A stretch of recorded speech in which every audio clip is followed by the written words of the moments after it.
हमारी एकेडमी में आपका स्वागत है। आज हम अध्याय 3 आंकड़ों का प्रबंधन इसकी प्रश्नावली 3.3 करेंगे।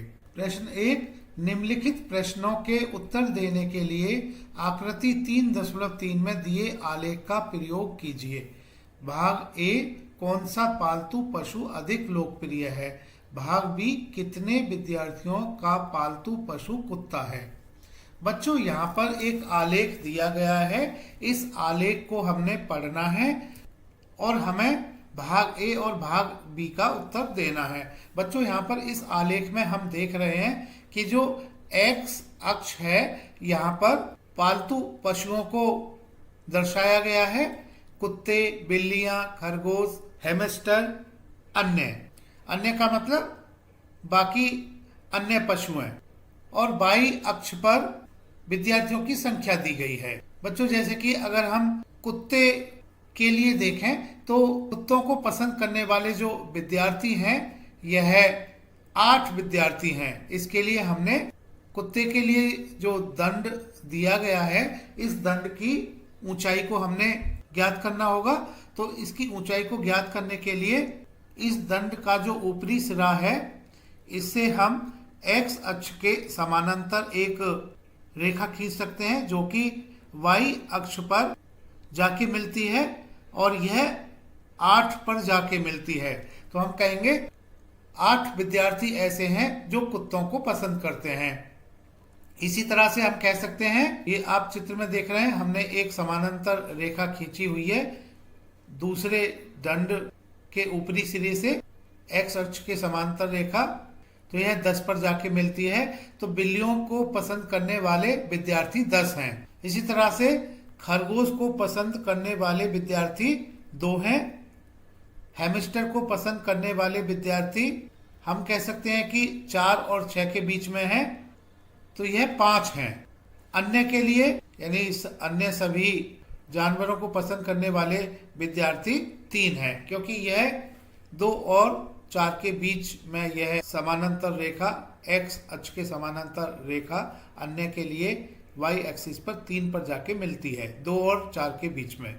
अब प्रश्न का भाग ए, कौन सा पालतू पशु अधिक लोकप्रिय है। तो इसके लिए जिस दंड की ऊंचाई सबसे ज्यादा होगी उसको हम ज्ञात करेंगे। यहाँ पर आलेख को देखने से पता चलता है कि सबसे ज्यादा ऊंचाई बिल्लियां का जो दंड है, इसकी ऊंचाई सबसे ज्यादा है। तो हम कह सकते हैं कि बिल्ली सबसे ज्यादा लोकप्रिय है विद्यार्थियों में। तो कौन सा पालतू पशु अधिक लोकप्रिय है। बच्चों, यह पालतू पशु बिल्ली है। भाग ए का उत्तर बिल्ली होगा।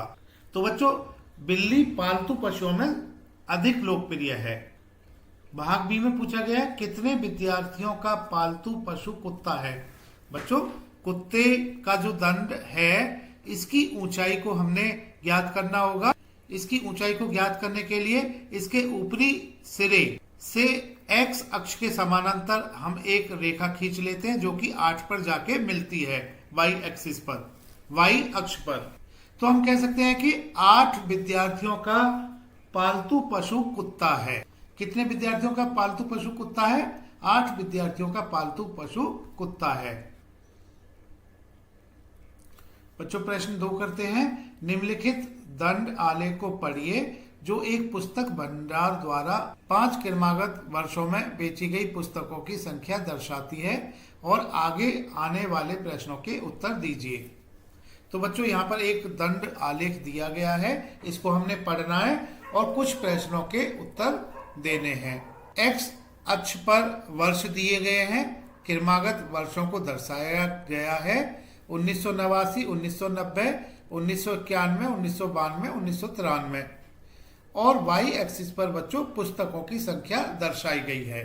और बच्चों, यहाँ पर 1 सेंटीमीटर बराबर 100 पुस्तकें लिया गया है, 2 सेंटीमीटर बराबर 200 पुस्तकें, 3 सेंटीमीटर बराबर 300 पुस्तकें। इस तरह से जो स्केल लिया गया है, वाई एक्सिस पर 1 सेंटीमीटर बराबर 100 पुस्तकें लिया गया है। भाग 1 में पूछा गया है, वर्ष 1989, 1990 और 1992 में से प्रत्येक में लगभग कितनी पुस्तकें बेची गईं। तो बच्चों, इसके लिए हमें वर्ष 1989 के दंड की ऊंचाई ज्ञात करनी होगी और इसी तरह से 1990 और 1992 के दंडों की ऊंचाई ज्ञात करनी होगी। तो इसके लिए बच्चों हम इन दंडों के ऊपरी सिरे से एक्स अक्ष के समानांतर हम रेखा खींच लेते हैं जो वाई अक्ष को काटती है।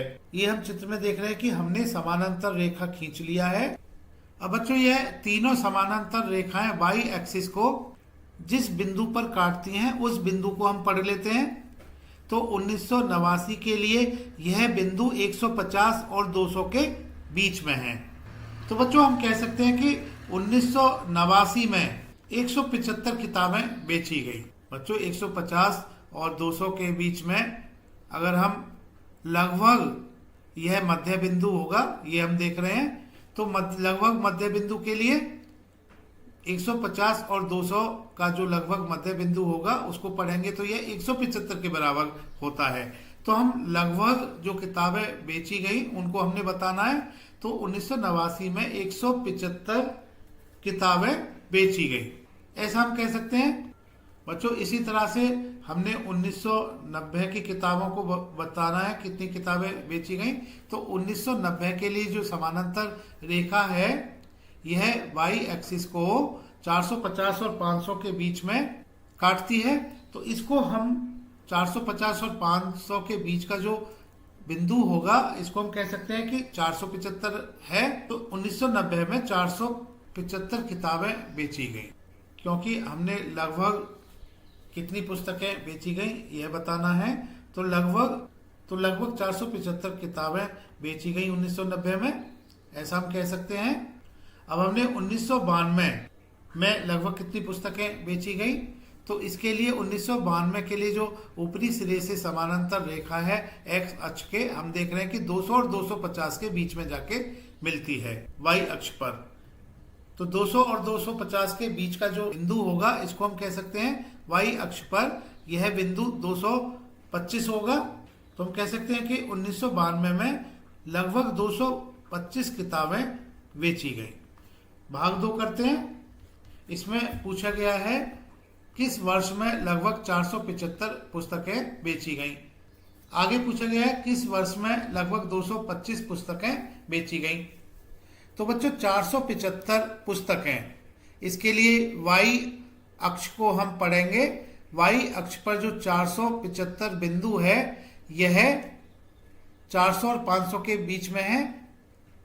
और इस बिंदु से अगर हम एक एक्स अक्ष के समानांतर रेखा खींचे 1990 के ऊपरी सिरे से जाके मिलती है। तो हम कह सकते हैं कि 1990 में लगभग 475 पुस्तकें बेची गई। तो भाग 2 का प्रथम भाग का उत्तर वर्ष 1990 होगा। वर्ष 1990 में लगभग 475 पुस्तकें बेची गई। किस वर्ष में लगभग 225 पुस्तकें बेची गई? 225 मध्य बिंदु होता है 200 और 250 का। तो इस मध्य बिंदु से अगर हम एक समानांतर रेखा खींचें एक्स एक्सिस के, तो यह 1992 के दंड की ऊंचाई को बताता है। तो हम कह सकते हैं कि वर्ष 1992 में लगभग 225 पुस्तकें बेची गई। भाग 3 करते हैं। इसमें पूछा गया है किन वर्षों में 250 से कम पुस्तकें बेची गई। तो बच्चों इसके लिए हमने जिन दंडों की लंबाई 250 से कम होगी उनको ज्ञात करना होगा। जो 250 से कम ऊंचाई वाले जो दंड हैं यह 2 दंड हैं 1989 और 1992, क्योंकि 1989 में लगभग 175 किताबें बेची गई और 1992 में लगभग 225 पुस्तकें बेची गई।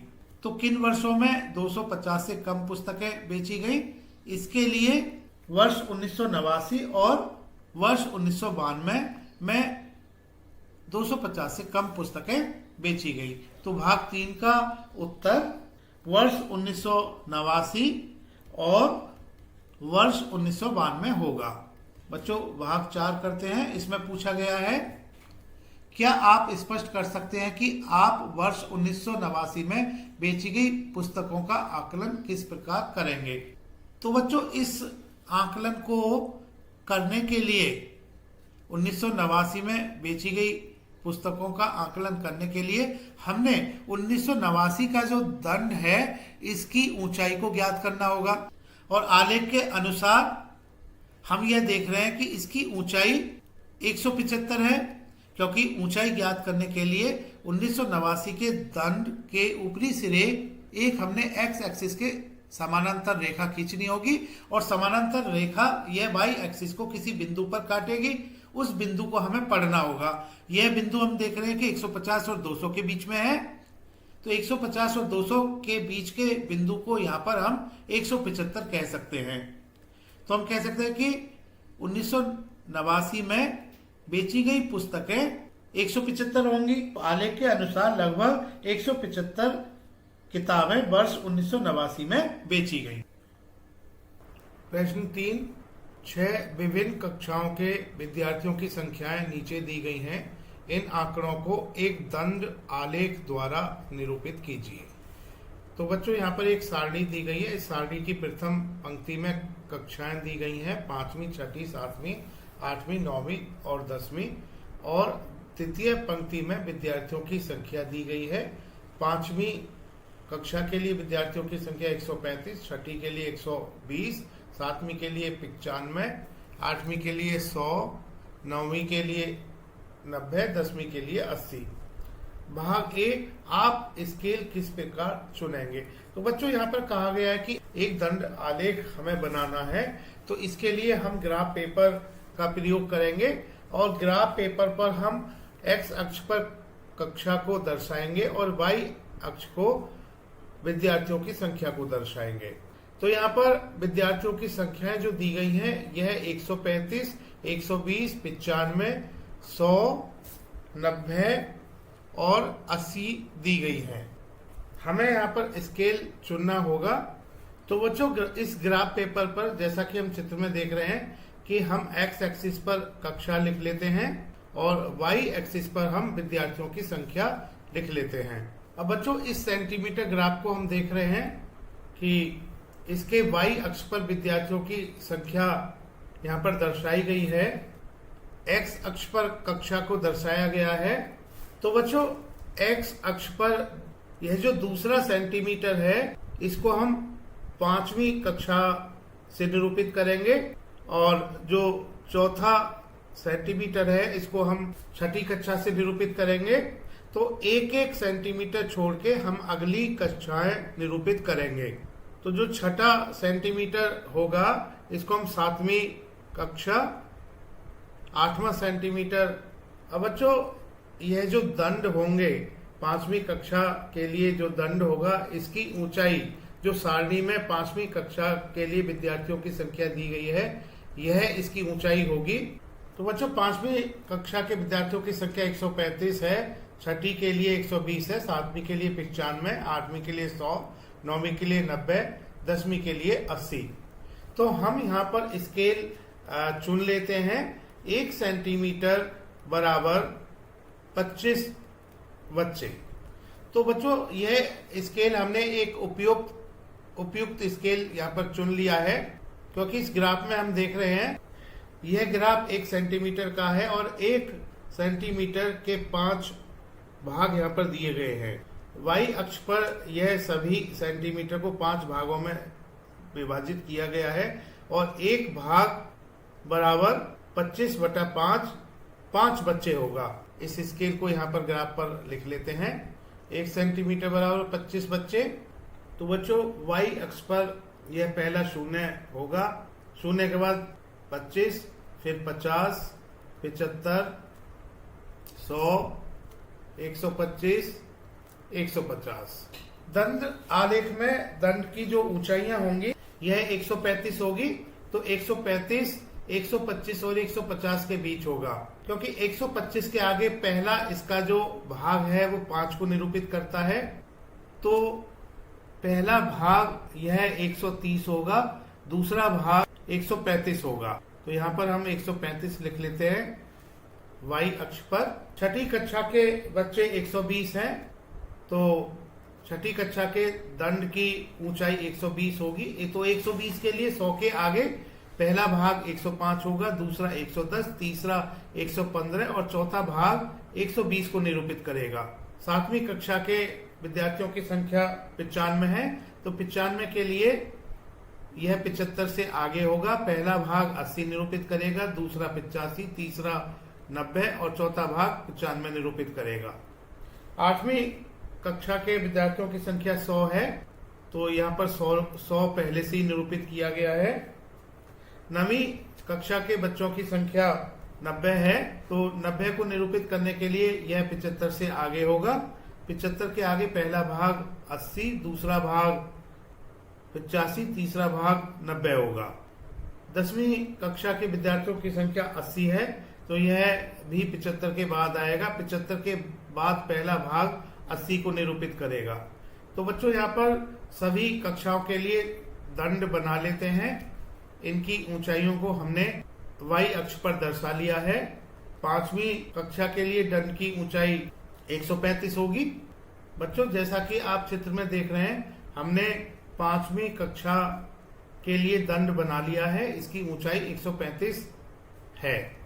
छठी कक्षा के विद्यार्थियों की संख्या 120 है, तो छठी कक्षा के लिए दंड की ऊंचाई 120 होगी। 7वीं कक्षा के बच्चों की संख्या 95 है, तो 7वीं कक्षा के लिए दंड की ऊंचाई 95 होगी। 8वीं कक्षा के विद्यार्थियों की संख्या 100 है, तो 8वीं कक्षा के लिए दंड की ऊंचाई 100 होगी। 9वीं कक्षा के लिए बच्चों की संख्या 90 है, तो 9वीं कक्षा के दंड की ऊंचाई 90 होगी।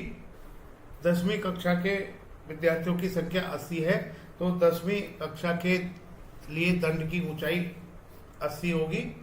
तो बच्चों इस तरह से हम इस चित्र में देख रहे हैं कि हमने दंड आलेख को पूरा कर लिया है। भाग बी, निम्नलिखित प्रश्नों के उत्तर दीजिए। भाग 1, किस कक्षा में विद्यार्थियों की संख्या अधिकतम है, किस कक्षा में न्यूनतम है। बच्चों इस दंड आलेख को देखने से हमें मालूम होता है कि सबसे अधिकतम दंड की जो ऊंचाई है यह 5वीं कक्षा के दंड की ऊंचाई है, और सबसे कम ऊंचाई यह 10वीं कक्षा के दंड की ऊंचाई है। तो हम कह सकते हैं कि 5वीं कक्षा में विद्यार्थियों की संख्या अधिकतम है और 10वीं कक्षा में विद्यार्थियों की संख्या न्यूनतम है। भाग 2 में पूछा गया है, कक्षा 6 के विद्यार्थियों की संख्या का कक्षा 8 के विद्यार्थियों की संख्या से अनुपात ज्ञात कीजिए। तो बच्चों यह अनुपात छठी कक्षा में विद्यार्थियों की संख्या बटा 8वीं कक्षा में विद्यार्थियों की संख्या होगा। छठी कक्षा में विद्यार्थियों की संख्या 120 है बटा 8वीं कक्षा में विद्यार्थियों की संख्या 100 है। बच्चों 120 को हम 12 गुणा 10 लिखेंगे और 100 को हम 10 गुणा 10 लिखेंगे, तो 10 से 10 कट जाता है, यह अनुपात 12 बटा 10 आ जाता है।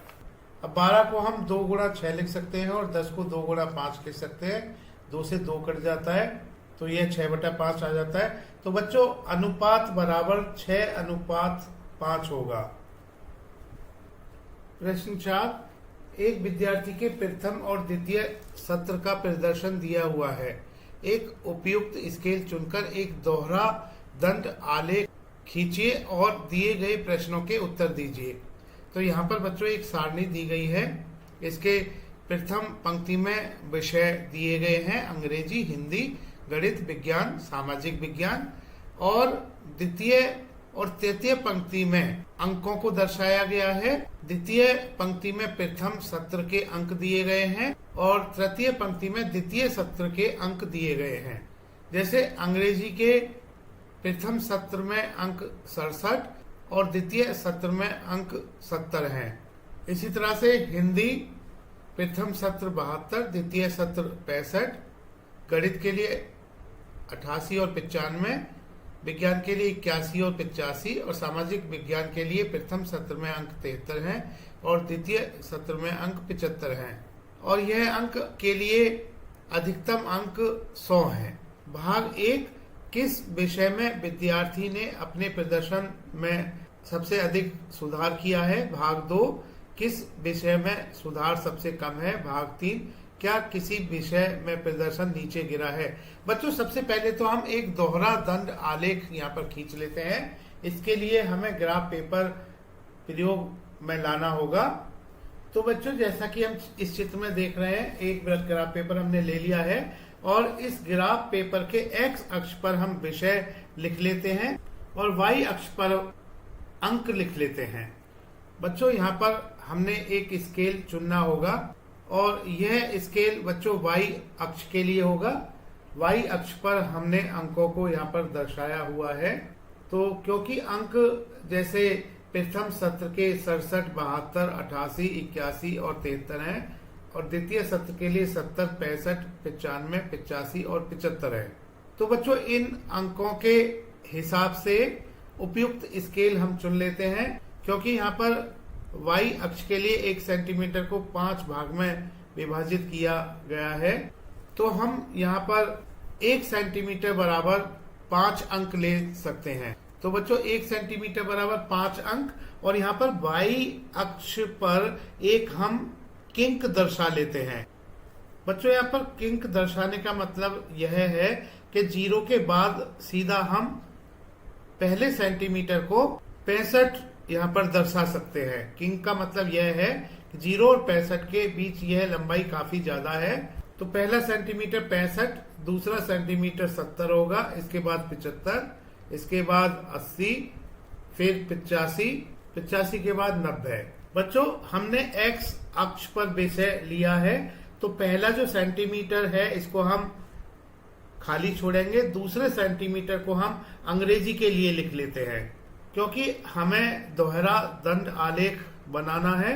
अंग्रेजी के लिए प्रथम सत्र के अंक हैं और द्वितीय सत्र के अंक हैं। तो इस दूसरे सेंटीमीटर जो कि अंग्रेजी को दर्शा रहा है, इसका आधी चौड़ाई, यहाँ जो दंड होगा अंग्रेजी के लिए, इसकी आधी चौड़ाई हम प्रथम सत्र के लिए और आधी चौड़ाई द्वितीय सत्र के लिए हम लेंगे। तो दूसरा सेंटीमीटर बच्चों इसके लिए हमने अंग्रेजी के लिए ले लिया है, तीसरे को हम खाली छोड़ेंगे। चौथा सेंटीमीटर हिंदी के लिए होगा, छठा सेंटीमीटर गणित के लिए होगा, 8वां सेंटीमीटर विज्ञान के लिए होगा, 10वां सेंटीमीटर सामाजिक विज्ञान के लिए होगा। अब बच्चों पहले हम प्रथम सत्र के लिए दंड आलेख बना लेते हैं। तो बच्चों प्रथम सत्र के लिए अंग्रेजी विषय के लिए अंक 67 हैं। तो हम प्रथम सत्र के लिए जो अंग्रेजी के लिए दंड होगा इसकी ऊंचाई 67 रखेंगे। 67 65 के आगे 2 भाग आगे आएगा, क्योंकि 65 के आगे 70 और सभी सेंटीमीटर के 5 भाग हैं। तो एक भाग 1 को निरूपित करेगा, क्योंकि 1 सेंटीमीटर बराबर 5 अंक, 1 सेंटीमीटर के 5 भाग, तो 5/5 बराबर 1। तो प्रत्येक भाग 1 सेंटीमीटर को निरूपित करेगा।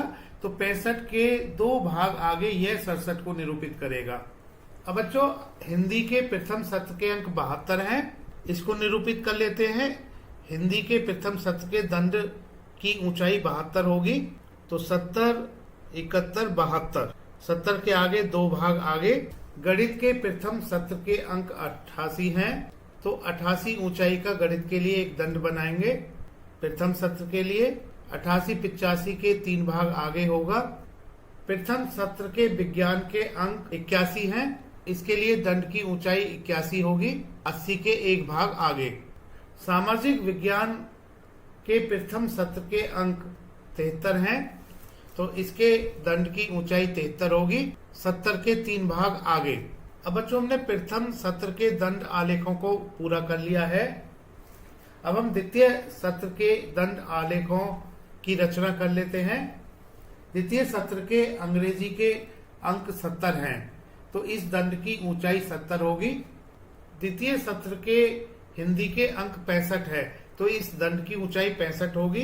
द्वितीय सत्र के गणित के अंक 95 है, तो इस दंड की ऊंचाई 95 होगी।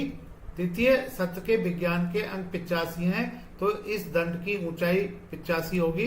द्वितीय सत्र के सामाजिक विज्ञान के अंक 75 हैं, तो इस दंड की ऊंचाई 75 होगी। बच्चों हमने यहाँ पर यह दर्शाना होगा कि जो हरे रंग के दंड हैं यह प्रथम सत्र के लिए हैं गुलाबी रंग के जो दंड हैं यह द्वितीय सत्र के लिए हैं। तो बच्चों हमने दोहरे दंड आलेख को पूरा कर लिया है। अब हम जो प्रश्न पूछे गए हैं उनका उत्तर कर लेते हैं। बच्चों भाग 1 में पूछा गया है किस विषय में विद्यार्थी ने अपने प्रदर्शन में सबसे अधिक सुधार किया है।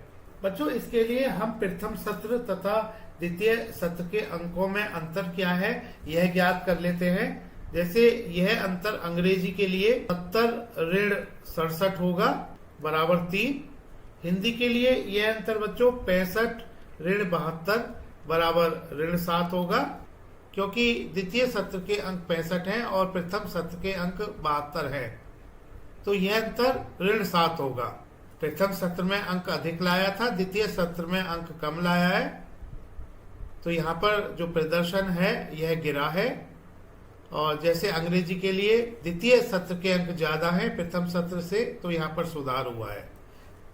तो अंग्रेजी का अंतर हम -3 से निरूपित करेंगे, हिंदी के लिए 7 से निरूपित करेंगे। ऋण का मतलब यह है कि प्रदर्शन गिरा है। गणित के लिए यह अंतर 95-88 होगा बराबर 7। विज्ञान के लिए यह अंतर 85-81 होगा, 85-81 बराबर 4। सामाजिक विज्ञान के लिए यह अंतर 75-73 बराबर 2। तो बच्चों यहाँ पर हम देख रहे हैं कि द्वितीय सत्र के अंक हिंदी को छोड़कर बाकी सभी विषय में प्रथम सत्र से ज्यादा हैं। तो इसका मतलब यह हुआ कि हिंदी को छोड़कर बाकी सभी विषयों में प्रदर्शन में सुधार हुआ है, हिंदी में प्रदर्शन गिरा है। और सबसे ज्यादा यह अंतर जो है 7 का है। तो हम कह सकते हैं उसने गणित में सबसे अधिक सुधार किया है, क्योंकि भाग 1 में पूछा गया है किस विषय में विद्यार्थी ने अपने प्रदर्शन में सबसे अधिक सुधार किया है। तो सबसे अधिक सुधार गणित विषय में किया है, गणित विषय में किया है, क्योंकि गणित में यह अंतर सबसे ज्यादा है। अंग्रेजी में अंतर 3 है, अंग्रेजी में 3 अंकों का सुधार हुआ है, गणित में 7 अंकों का हुआ है, विज्ञान में 4 अंकों का सुधार हुआ है, सामाजिक विज्ञान में 2 अंकों का हुआ है। तो गणित में सबसे अधिक सुधार किया है। भाग 2 में पूछा गया है बच्चों किस विषय में सुधार सबसे कम है।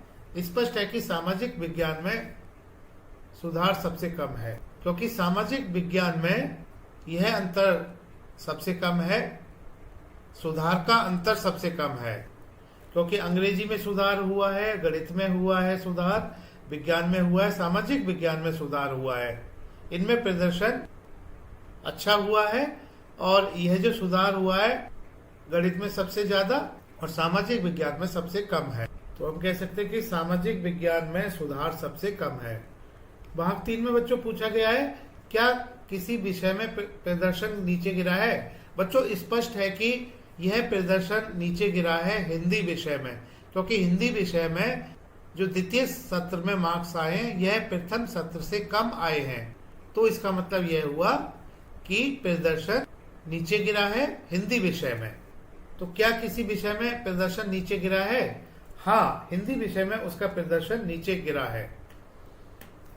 प्रश्न 5, किसी कॉलोनी में किए गए सर्वेक्षण से प्राप्त निम्नलिखित आंकड़ों पर विचार कीजिए। तो बच्चों यहाँ पर एक सारणी दी गई है।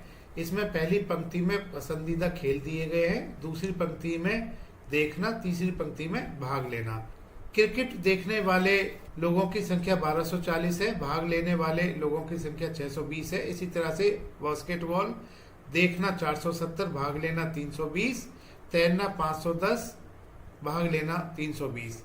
हॉकी के लिए 423 और 250, खेलकूद के लिए 250 और 105। यह लोगों की संख्या दी गई है। भाग 1, एक उपयुक्त स्केल चुनकर एक दोहरा दंड आलेख खींचिए। बच्चों यहाँ पर हमने एक दोहरा दंड आलेख खींचना है। इस दंड आलेख से आप क्या निष्कर्ष निकालते हैं? तो पहले तो एक हम दोहरा दंड आलेख खींच लेते हैं। इसके लिए हम ग्राफ पेपर लेंगे और एक उपयुक्त स्केल चुनेंगे। तो बच्चों क्योंकि यहाँ पर अगर हम देखें सबसे कम लोगों की संख्या 105 है और सबसे ज्यादा लोगों की संख्या यह 1240 है। तो उपयुक्त स्केल इस तरह से होगा, 1 सेंटीमीटर बराबर 250 लोग। तो बच्चों हम y अक्ष पर लोगों की संख्या को दर्शाएंगे और x अक्ष पर पसंदीदा खेल दर्शाएंगे, और y अक्ष पर जो स्केल होगा यह 1 सेंटीमीटर बराबर 250 लोग होगा। बच्चों यहाँ हम ग्राफ पेपर पर स्केल लिख लेते हैं। हमने स्केल चुना है 1 सेंटीमीटर बराबर 250 लोग। तो बच्चों y अक्ष पर पहला सेंटीमीटर 250 होगा, दूसरा सेंटीमीटर 500 होगा, तीसरा सेंटीमीटर 750 होगा, चौथा सेंटीमीटर 1000 होगा और पांचवा सेंटीमीटर 1250 होगा। एक्स अक्ष पर पसंदीदा खेल, तो बच्चों एक्स एक्सिस पर दूसरा सेंटीमीटर क्रिकेट के लिए होगा, चौथा सेंटीमीटर बास्केटबॉल के लिए होगा, छठा सेंटीमीटर तैरना के लिए, आठवां सेंटीमीटर हॉकी को प्रदर्शित करेगा, 10वां सेंटीमीटर खेल कूद को प्रदर्शित करेगा। अब इन सभी सेंटीमीटर जो कि हमने क्रिकेट, बास्केटबॉल, तैरना, हॉकी और खेल कूद के लिए हुए, इनका आधा हिस्सा, आधा जो चौड़ाई होगी दंड की, यह देखने के लिए और आधी चौड़ाई भाग लेने के लिए होगी। तो बच्चों पहले हम देखने के लिए दंड आलेख बना लेते हैं, और देखने के लिए लाल रंग के दंड आलेख होंगे। यहाँ पर हम अपने ग्राफ पेपर पर यह दर्शा लेते हैं कि जो लाल रंग के दंड होंगे यह देखने के लिए होंगे, और हरे रंग के जो दंड आलेख होंगे यह भाग लेने वाले लोगों के लिए होंगे। तो पहले हम दंड आलेख देखने वाले लोगों के लिए बना लेते हैं। बच्चों y अक्ष पर प्रत्येक सेंटीमीटर 5 भागों में विभाजित है, तो इसका मतलब यह हुआ कि एक भाग बराबर 250/5 बराबर 50। तो एक भाग 50 को निरूपित करेगा। तो देखने के लिए दंड की ऊंचाई 1240 हमने लेनी है, क्योंकि देखने वाले जो लोग हैं क्रिकेट के लिए यह 1240 है। तो 1240 बच्चों 1250 से थोड़ा नीचे होगा। तो बच्चों जैसा कि आप चित्र में देख रहे हैं, हमने 1240 ऊंचाई का एक दंड बना लिया है, जो कि क्रिकेट देखने वाले लोगों को प्रदर्शित करता है। बास्केटबॉल के लिए दंड, इसकी ऊंचाई 470 लेनी है। 470 यह 500 से नीचे होगा, क्योंकि 500 से ठीक एक भाग नीचे यह 450 को निरूपित करता है। 450 और 500 के बीच 470 होगा, क्योंकि एक भाग बराबर 50, तो 500 से एक भाग नीचे 450 होगा। 450 और 500 के बीच हमने इस ऊंचाई को, यहाँ पर इस दंड को हमने दर्शा लिया है। तो बच्चों हमने 450 और 500 के बीच यानी 470 इस ऊंचाई के दंड को हमने बास्केटबॉल देखने वालों के लिए यहाँ पर दर्शा लिया है। तैरने के लिए जो देखने वाले पसंद करने वाले लोग हैं 510 हैं, तो हमने 510 ऊंचाई का एक दंड बनाना होगा। 500 से आगे, थोड़ा आगे, क्योंकि 500 से एक भाग आगे 550 को निरूपित करता है, तो 500 के आसपास, इससे थोड़ा आगे हम इसको, इस ऊंचाई का यहाँ पर दंड दिखा लेते हैं। हॉकी देखने वाले, पसंद करने वाले लोगों की संख्या 423 है, तो इस ऊंचाई का हम दंड यहाँ पर बना लेते हैं। बच्चों 250 के आगे पहला भाग 300 को दर्शाएगा, दूसरा भाग 350, तीसरा भाग 400 और चौथा भाग 450। 400 और 450 के बीच यह 423 होगा। तो बच्चों 250 के आगे जो तीसरा और चौथा भाग होगा, इसके बीच में, जैसा कि हम चित्र में देख रहे हैं, हमने एक 423 ऊंचाई का दंड यहाँ पर बना लिया है। खेल कूद के लिए दंड की ऊंचाई 250 होगी। बच्चों इसको हमने, जैसा कि हम चित्र में देख रहे हैं, बना लिया है। अब हमने पहला दंड आलेख पूरा कर लिया है। अब हम दूसरा दंड आलेख बनाएंगे, जो कि भाग लेने वाले लोगों के लिए होगा। तो क्रिकेट के लिए भाग लेने वाले लोगों की संख्या 620 है। 620 बच्चों 500 के आगे होगा। 500 के आगे का पहला भाग 550, दूसरा भाग 600 और दूसरे के और तीसरे के बीच में 620 यहाँ पर निरूपित होगा। बास्केटबॉल भाग लेना 320, बच्चों 320 के लिए, क्योंकि 250 के आगे पहला भाग 300 को निरूपित करता है, दूसरा भाग 350 को, 320 300 और 350 के बीच में होगा, तो 250 के आगे पहले और दूसरे भाग के बीच में 320 होगा। जैसा कि हम चित्र में देख रहे हैं कि 320 ऊंचाई का एक दंड हमने बना लिया है। तैरना, भाग लेने वाले लोगों की संख्या 320 है। बच्चों इस दंड को भी हमने बना लिया है, जैसा कि हम चित्र में देख रहे हैं। हॉकी के लिए भाग लेने वाले लोगों की संख्या 250 है। तो बच्चों जैसा कि हम चित्र में देख रहे हैं, 250 ऊंचाई का एक दंड हमने बना लिया है। खेल कूद के लिए भाग लेने वाले लोगों की संख्या 105 है। बच्चों 105 के लिए 0 के आगे पहला भाग 50, दूसरा भाग 100 को निरूपित करता है। तो 105 100 के आगे यानी दूसरे और तीसरे भाग के बीच में होगा, और यह दूसरे से थोड़ा आगे होगा, बीच से भी पहले होगा। तो बच्चों हमने 105 ऊंचाई वाले दंड को यहाँ पर हमने बना लिया है। अब यह दोहरा दंड आलेख इस तरह से पूरा हो जाता है। तो भाग 1 में कहा गया है एक उपयुक्त स्केल चुनकर एक दोहरा दंड आलेख खींचिए। तो यह हमने बना लिया है। अब कहा गया है कि इस दंड आलेख से आप क्या निष्कर्ष निकालते हैं।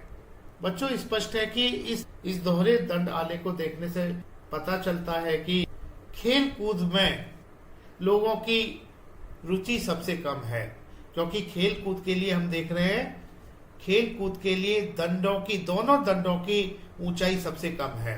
तो देखने वाले लोग भी कम हैं और भाग लेने वाले लोग भी कम हैं खेल कूद के लिए।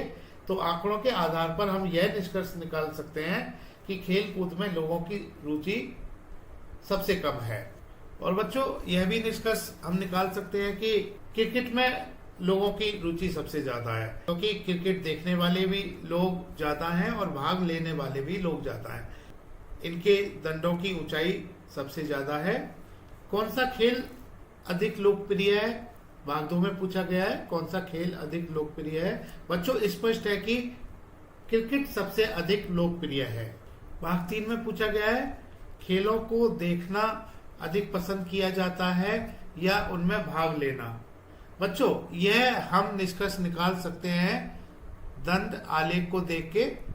हम यहाँ पर दंड आलेख को देख रहे हैं, तो इसमें लाल रंग के जो दंड आलेख हैं, हरे रंग के दंड आलेखों से ऊंचाइयां इनकी ज्यादा है। तो स्पष्ट है कि लाल रंग के दंड आलेखों की ऊंचाइयां हरे रंग के दंड आलेखों की ऊंचाइयों से ज्यादा है। तो खेलों को देखना अधिक पसंद किया जाता है। इसका मतलब यह हुआ कि देखने वाले लोग ज्यादा हैं खेलने वाले लोगों से, भाग लेने वाले लोगों से। तो खेलों को देखना अधिक पसंद किया जाता है। तो खेलों को देखना अधिक पसंद किया जाता है या उनमें भाग लेना। खेलों को देखना अधिक पसंद किया जाता है।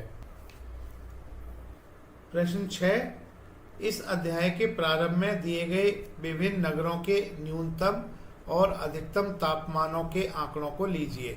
इन आंकड़ों का एक दोहरा दंड आलेख खींचकर निम्नलिखित प्रश्नों के उत्तर दीजिए। तो यहाँ पर बच्चों हम देख रहे हैं कि प्रथम पंक्ति में शहर के नाम दिए गए हैं, अहमदाबाद, अमृतसर, बैंगलोर, चेन्नई, दिल्ली, जयपुर, जम्मू, मुंबई। द्वितीय पंक्ति में अधिकतम तापमान और तृतीय पंक्ति में न्यूनतम तापमान दिए गए हैं। अधिकतम तापमान 38, 37, 28, 36, 38, 39, 41 और 32 डिग्री सेल्सियस है, और न्यूनतम तापमान 29, 26, 21, 27, 28, 29, 26 और 27 डिग्री सेल्सियस है। भाग 1, दी हुई तिथि पर किस नगर के न्यूनतम और अधिकतम तापमान का अंतर सबसे अधिक है। भाग 2, कौन सा नगर सबसे गर्म है और कौन सा नगर सबसे ठंडा है। भाग 3, ऐसे 2 नगरों के नाम लिखिए जिनमें से एक का अधिकतम तापमान दूसरे के न्यूनतम तापमान से कम था। भाग 4, उस नगर का नाम लिखिए जिसके न्यूनतम और अधिकतम तापमानों का अंतर सबसे कम है। बच्चों पहले तो हम दोहरा दंड आलेख खींच लेते हैं। तो इसके लिए हमें एक ग्राफ पेपर की आवश्यकता होगी। 1 सेंटीमीटर ग्राफ पेपर हम ले लेते हैं। बच्चों इस सेंटीमीटर ग्राफ पेपर के एक्स अक्ष पर हम शहर लिख लेते हैं, शहर को हम एक्स अक्ष पर दर्शा लेते हैं और तापमान को हम वाई अक्ष पर दर्शा लेते हैं। बच्चों, हम एक्स अक्ष पर पहले सेंटीमीटर को अहमदाबाद से दर्शा लेते हैं, तीसरे सेंटीमीटर को अमृतसर से, 5वें सेंटीमीटर को बंगलौर से, 7वें सेंटीमीटर को चेन्नई से, 9वें सेंटीमीटर को दिल्ली से, 11वें सेंटीमीटर को जयपुर से, 13वें सेंटीमीटर को जम्मू से और 15वें सेंटीमीटर को हम मुंबई से दर्शा लेते हैं। बच्चों, हमने वाई अक्ष पर तापमान लिया हुआ है, इसको वाई अक्ष को हमने तापमान से दर्शाया हुआ है। तो यहाँ पर हमने एक स्केल चुनना होगा, उपयुक्त स्केल। स्केल को हमने तापमान को देखते हुए चुनना होगा, क्योंकि अगर हम तापमान देखें 38, 37, 28, 36, 29, 26, 21, 27, 38, 39, 41, 32, 28, 29, 26 और 27, यह तापमान हमने दर्शाने हैं। यहाँ पर सबसे अधिकतम तापमान 39 डिग्री सेल्सियस है और न्यूनतम तापमान 21 डिग्री सेल्सियस है। तो हम स्केल इस तरह से मान सकते हैं, वाई अक्ष पर 1 सेंटीमीटर बराबर 5 डिग्री सेल्सियस। तो 1 सेंटीमीटर 5 डिग्री सेल्सियस को निरूपित करेगा। अब वाई अक्ष पर हम तापमान लिख लेते हैं। पहला सेंटीमीटर 5 डिग्री सेल्सियस, दूसरा 10 डिग्री सेल्सियस, इसी तरह से तीसरा 15 डिग्री सेल्सियस बताएगा, चौथे को हम 20 डिग्री सेल्सियस लिखेंगे, 5वें सेंटीमीटर को हम 25 डिग्री सेल्सियस लिखेंगे, छठे को हम 30 डिग्री सेल्सियस लिखेंगे, 7वें को हम 35 डिग्री सेल्सियस लिखेंगे और 8वें सेंटीमीटर को हम 40 डिग्री सेल्सियस लिखेंगे। अब बच्चों, पहले हम पहला दंड आलेख बना लेते हैं, जो कि अधिकतम तापमान के लिए होगा। जैसे अहमदाबाद का अधिकतम तापमान 38 है, अमृतसर का 37, बेंगलोर का 28, चेन्नई का 36, दिल्ली का 38, जयपुर का 39, जम्मू का 41, मुंबई का 32। तो इन अधिकतम तापमानों के लिए हमें दंड बनाने होंगे। तो बच्चों, हमने इन दंडों की चौड़ाई, जैसे अहमदाबाद, अमृतसर, इन सभी के लिए जो एक्स अक्ष पर इनको दर्शाया है, पहले सेंटीमीटर, तीसरे सेंटीमीटर, 5वें सेंटीमीटर और इसी तरह से आगे, हमने आधा, इन सेंटीमीटर का जो आधा हिस्सा होगा यह अधिकतम तापमान और आधा हिस्सा न्यूनतम तापमान को दर्शाएगा। तो दंडों की ऊंचाई उनके तापमानों के आधार पर होगी और चौड़ाई हमने आधी चौड़ाई अधिकतम के लिए और आधी चौड़ाई न्यूनतम के लिए लेनी होगी। तो पहले अधिकतम तापमान के लिए दंड आलेख बना लेते हैं। अहमदाबाद के लिए अधिकतम तापमान 38 डिग्री सेल्सियस है, तो 38 डिग्री सेल्सियस ऊंचाई का एक दंड बनाना होगा। क्योंकि बच्चों 1 सेंटीमीटर बराबर 5 डिग्री सेल्सियस है और 1 सेंटीमीटर के 5 भाग है, तो प्रत्येक भाग 1 डिग्री सेल्सियस को निरूपित करेगा। तो 38, 35 के आगे पहला भाग 36, दूसरा भाग 37, तीसरा भाग 38 निरूपित करेगा। बच्चों, जैसा कि हम चित्र में देख रहे हैं, हमने 38 ऊंचाई का एक दंड अमृतसर के लिए बना लिया है। अब इसी तरह से दूसरा दंड अमृतसर के लिए बनाएंगे। इसकी ऊंचाई 37 हमने लेनी होगी, क्योंकि अमृतसर के लिए जो अधिकतम तापमान है 37 डिग्री सेल्सियस है। तो 35 के आगे के जो दूसरा भाग होगा 37 डिग्री सेल्सियस को निरूपित करेगा। तो बच्चों, हमने अमृतसर के लिए 37 ऊंचाई वाला एक दंड यहाँ पर बना लिया है। बेंगलोर के लिए अधिकतम तापमान 28 डिग्री सेल्सियस है, तो 28 डिग्री सेल्सियस ऊंचाई का हम एक दंड बेंगलोर के लिए बना लेते हैं। 28, 25 के आगे तीसरा भाग होगा। चेन्नई के लिए अधिकतम तापमान 36 है, 36 ऊंचाई का एक दंड बनाएंगे। 35 के बाद पहला भाग 36 को निरूपित करेगा। तो बच्चों, 36 ऊंचाई का एक दंड हमने, जैसा कि चित्र में देख रहे हैं, बना लिया है। दिल्ली के लिए अधिकतम तापमान 38 डिग्री सेल्सियस है, तो 38 ऊंचाई का एक दंड बनाएंगे दिल्ली के लिए। तो बच्चों, यहाँ पर हमने 38 ऊंचाई का एक दंड बना लिया है, जो कि दिल्ली के लिए है, अधिकतम तापमान के लिए। जयपुर का अधिकतम तापमान 39 डिग्री सेल्सियस है। 39 35 के आगे या 40 के एक भाग नीचे होगा। तो बच्चों जयपुर के अधिकतम तापमान के लिए हमने दंड यहाँ पर बना लिया है, जिसकी ऊंचाई 39 है, 39 डिग्री सेल्सियस है।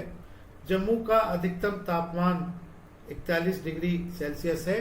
तो 41-40 के आगे का जो पहला भाग होगा यह 41 को निरूपित करता है। तो बच्चों जैसा कि आप चित्र में देख रहे हैं, हमने 41 ऊंचाई का एक दंड जयपुर के अधिकतम तापमान के लिए बना लिया है। चेन्नई का अधिकतम तापमान 32 डिग्री सेल्सियस है। 32-30 के आगे दूसरा भाग यह 32 को निरूपित करता है। तो मुंबई का अधिकतम तापमान 32 डिग्री सेल्सियस, इसके लिए हम 32 ऊंचाई का एक दंड बना लेते हैं। बच्चों जैसा कि आप चित्र में देख रहे हैं, हमने एक दंड आलेख जो कि अधिकतम तापमान के लिए है यह पूरा कर लिया है। अब हम दूसरा दंड आलेख बनाएंगे जो कि न्यूनतम तापमान के लिए होगा। अहमदाबाद का न्यूनतम तापमान 29 डिग्री सेल्सियस है। 29-30 से एक भाग नीचे होगा। बच्चों जैसा कि आप इस चित्र में देख रहे हैं, हमने अहमदाबाद के न्यूनतम तापमान के लिए दंड बना लिया है जो कि गुलाबी रंग से हम दिखाया है। अब हम अमृतसर के लिए दंड बनाएंगे न्यूनतम तापमान के लिए जो कि 26 डिग्री सेल्सियस है। तो 26 ऊंचाई का एक दंड बना लेते हैं अमृतसर के लिए। 25 के एक भाग आगे यह 26 होगा। इस दंड को हमने बना लिया है। बेंगलोर के लिए न्यूनतम तापमान 21 डिग्री सेल्सियस है। तो 21 ऊंचाई का एक दंड हम बेंगलोर के लिए बना लेते हैं। 20 के एक भाग आगे 21 होगा। इस दंड को बच्चों हमने बना लिया है। चेन्नई के लिए न्यूनतम तापमान 27 डिग्री सेल्सियस है।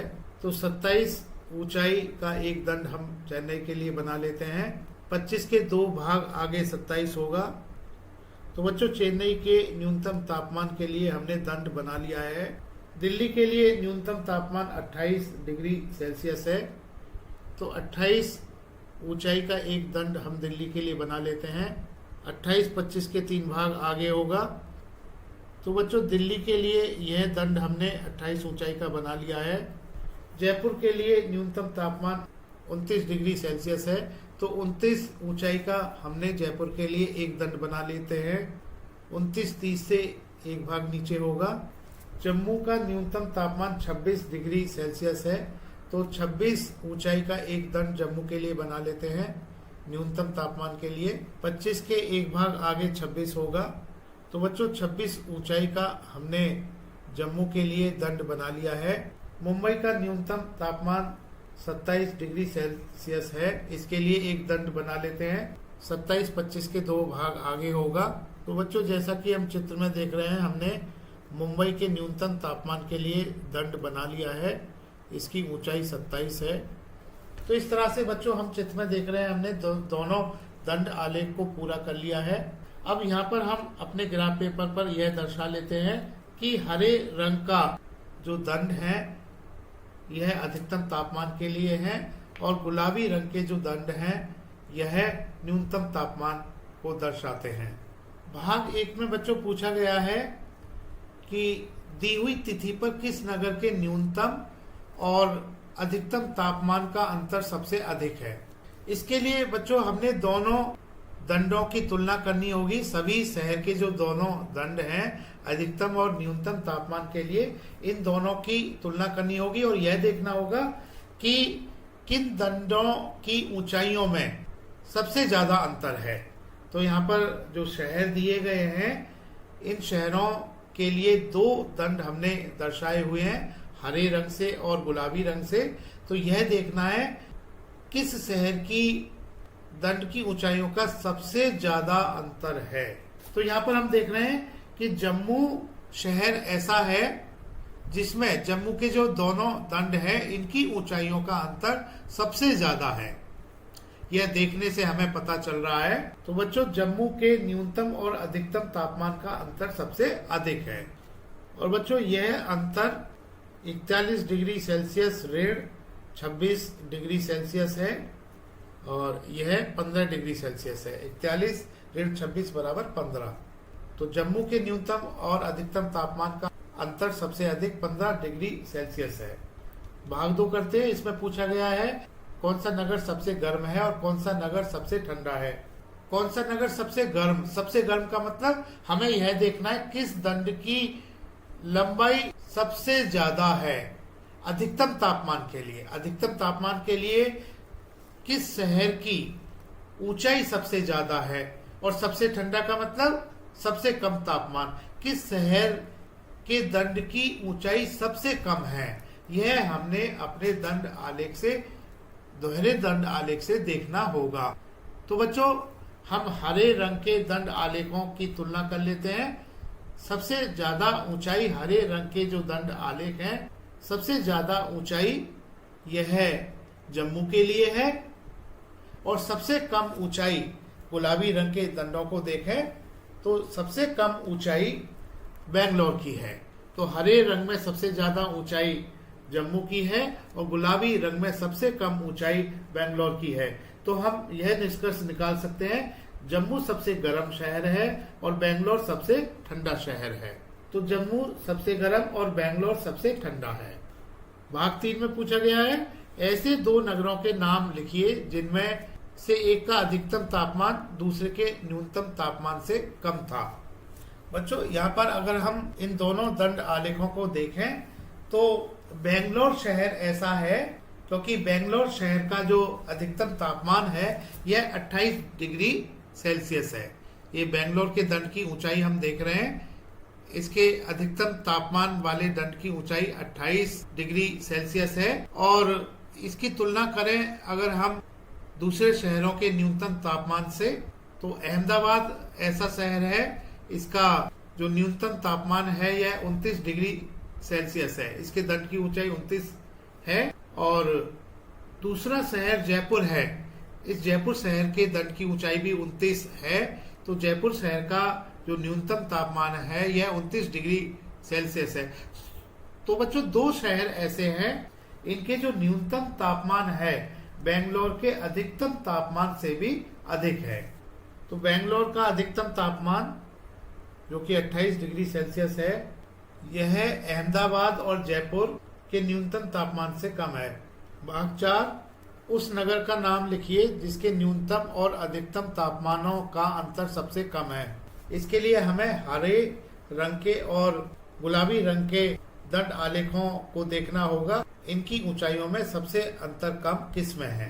तो बच्चों देखने से मालूम होता है कि मुंबई शहर ऐसा है, इसके हरे और गुलाबी रंग के दंडों की ऊंचाइयों का अंतर सबसे कम है। मुंबई का अधिकतम तापमान 32 डिग्री सेल्सियस है और न्यूनतम तापमान 27 डिग्री सेल्सियस है। तो यह अंतर 32 डिग्री सेल्सियस ऋण 27 डिग्री सेल्सियस बराबर 5 डिग्री सेल्सियस होगा। तो बच्चों मुंबई का अधिकतम और न्यूनतम तापमानों में सबसे कम अंतर है। यह अंतर अधिकतम तापमान ऋण न्यूनतम तापमान बराबर 35 degree Celsius minus 27 degree Celsius, यह अंतर 5 डिग्री सेल्सियस का है। क्योंकि अगर हम ग्राफ को देखें तो ग्राफ को देखने से भी पता चलता है कि जो न्यूनतम तापमान वाले दंड हैं और अधिकतम तापमान वाले दंड हैं, इनको देखने से मालूम होता है कि इन दोनों का जो ऊंचाइयों का अंतर सबसे कम है यह मुंबई के लिए है। तो देखने से ज्ञात होता है दंड आलेखों को कि मुंबई के अधिकतम तापमान और न्यूनतम तापमान का अंतर सबसे कम है, यह 5 डिग्री सेल्सियस है। अधिकतम तापमान ऋण न्यूनतम तापमान बराबर 32 डिग्री सेल्सियस ऋण 27 डिग्री सेल्सियस बराबर 5 डिग्री सेल्सियस। बच्चों तिवारी एकेडमी देखने के लिए धन्यवाद।